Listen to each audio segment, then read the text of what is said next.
நடி இல்லையிலே அதை பாட வந்தேன் அவன் இல்லையிலே ஆடுகின்றானடி இல்லையிலே அதை பாட வந்தேன் அவன் இல்லையிலே திங்களும் மாட சூலமும் மாட திரிசடை மீதொரு கங்கையும் மாட ஆடுகின்றானடி இல்லையிலே.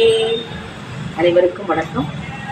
இன்றைக்கு ஆருத்ரா தரிசனம் பற்றி பார்க்க போகிறோம். ஆருத்ரா தரிசனம் எப்பொழுது இதை நம்ம வழிபட்டு வருகிறோம் அப்படின்னா, மார்கழி மாதம் பௌர்ணமியும் திருவாதிரை நட்சத்திரங்களும் சேரக்கூடிய நாளிலே ஆருத்ரா தரிசனம் என்று எல்லா ஆலயங்களிலும் எம்பெருமானை வணங்கி வருகிறோம். குறிப்பாக சிதம்பரத்திலும் உத்தரகோசமங்கலிலும் சிறப்பான வழிபாடுகள் இருக்குது.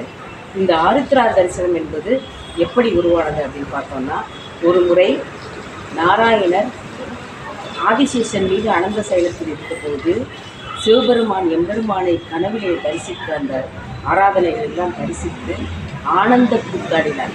அது தெரிஞ்ச உடனே ஆதிசேஷன் கண்ணுக்கு அது தெரியலை.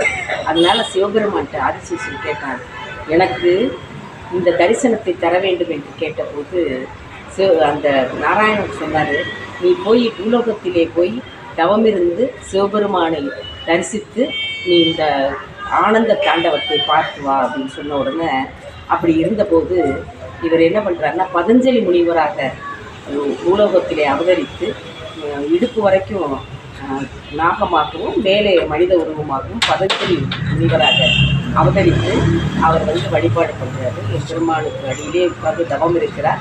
அப்படி தவம் இருந்தபோது அவருக்கு அந்த நடன திருக்கோலத்திலே குஞ்சித பாகம் தூக்கி ஆடி நடன திருக்கோலத்திலே காட்சி கொடுத்த நாள் தான் ஆருத்ரா தரிசனம் கொடுத்த நாள். அன்றைக்கு அந்த தரிசனத்தை பார்த்ததனால் இந்த உலக மக்களுக்கெல்லாம் அந்த நாளிலே மார்கழி மாதம் திருவாதிரை நட்சத்திரத்திலே எல்லோருக்கும் காட்சி கொடுக்க வேண்டும் என்று பதஞ்சலி முனிவர் கேட்டுக்கொண்டதன் பேரிலே எல்லோருக்கும் காட்சி கொடுக்கிறார். அந்த தரிசனம்தான் ஆருத்ரா தரிசனம். இன்றைக்கு முழுவதும் வழிபட்டு சிவாலயங்களிலே நாம் சென்று வழிபட்டோம் என்று சொன்னால் எம்பெருமானுடைய அருள் முழுமுறையாக கிடைக்கும், சிவபெருமானின் அருள் கிடைக்கும். ஓம் நமச்சிவாய. நன்றி, வணக்கம்.